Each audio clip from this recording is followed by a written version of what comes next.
PM Modi आज बिहार के युवाओं से करेंगे संवाद, देंगे 62,000 करोड़ की सौगात। एनआईटी पटना के बेहटा परिसर को भी राष्ट्र को करेंगे संबोधित।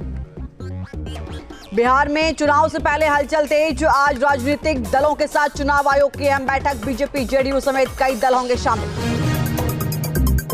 बिहार विधानसभा चुनाव को लेकर एनडीए में सीट बंटवारे की तैयारी तेज, आज और कल पटना में होगी सभी सहयोगियों की बैठक, सीट बंटवारे पर होगा मंथन। खांसी की दवा को लेकर स्वास्थ्य मंत्रालय की एडवाइजरी, बच्चों को खांसी की दवा सीमित रूप में देने की सलाह, 2 साल से छोटे बच्चों को खांसी की दवा न देने की एडवाइजरी। जम्मू कश्मीर में सीजन की पहली बर्फबारी से बदला मौसम का मिजाज, गुलमर्ग सोनमर्ग में पहाड़ की चोटियां हुई सफेद।